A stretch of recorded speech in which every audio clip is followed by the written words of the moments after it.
morning.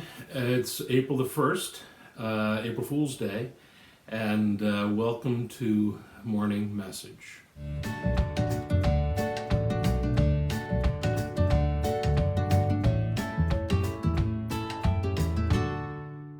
Well, as you know, it's April the 1st.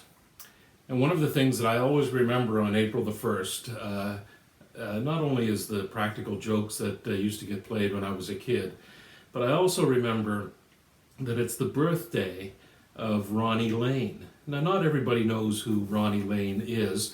He was a rock star back in the 60s. He was in a group in England called the Small Faces. And they had a number of number one hits in England. And when their lead singer, Steve Marriott, left the group, he was replaced with Rod Stewart, who went on to his own solo fame, and Ron Wood, who eventually joined the Rolling Stones. And Ronnie Lane, and they were called the Small Faces because they were short. When Rod Stewart and Ron Wood joined, they were too tall to be called small. So the Small Faces became the Faces. Eventually it became Rod Stewart and the Faces, and eventually my hero in the group, Ronnie Lane, left the group and had a solo career with a group called Slim Chance. Now here's one of the weird things about the English language is Slim Chance and Fat Chance mean the same thing. Isn't that kind of weird? One of his big songs was one you're familiar with. It was called Ooh La La.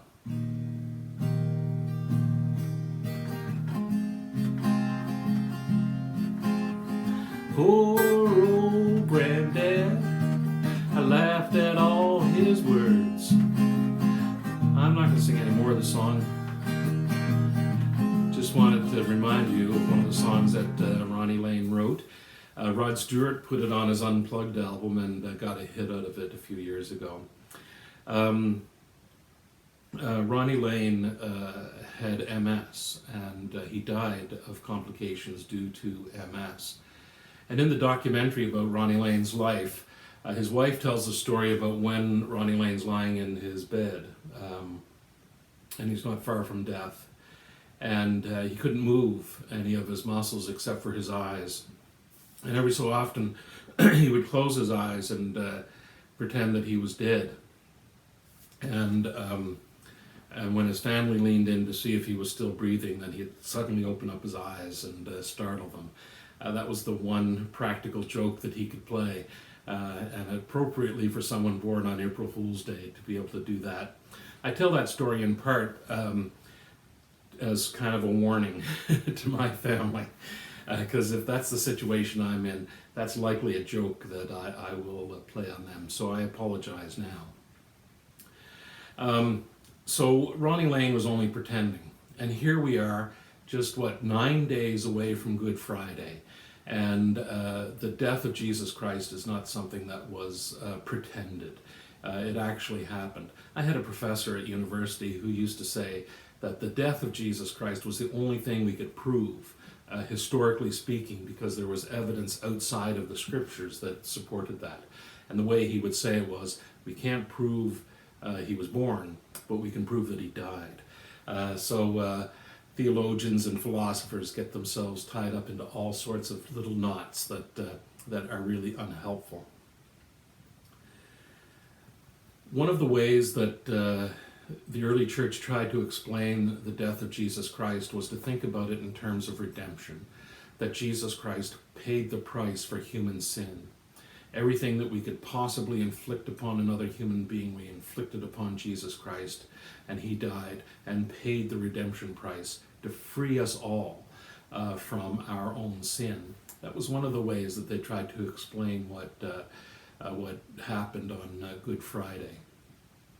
I think the takeaway for us, and this is the really important part, is that forgiveness is achieved. God forgives us. It doesn't matter who we were or what we did yesterday. God forgives us today. Today is a new slate for all of us. And that's the joy of Easter. That's what makes the horrible events, the passion of Jesus Christ that's remembered on Good Friday, that's what makes that Friday good, is the joy that it brings to our hearts, knowing that God has forgiven us and that we can move into our lives in this spiritual journey and with a clean slate, not having to worry about or atone for our own sin, but to know that that sin is forgiven. I like the image of seeing God as a parent.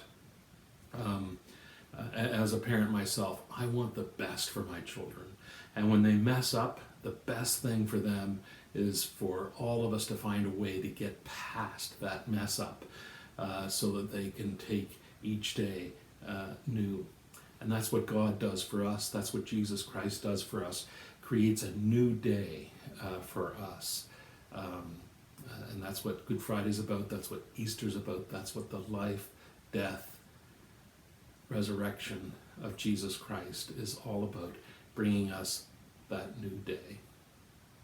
I hope you have a wonderful and blessed day, and may God continue to bless you. Amen.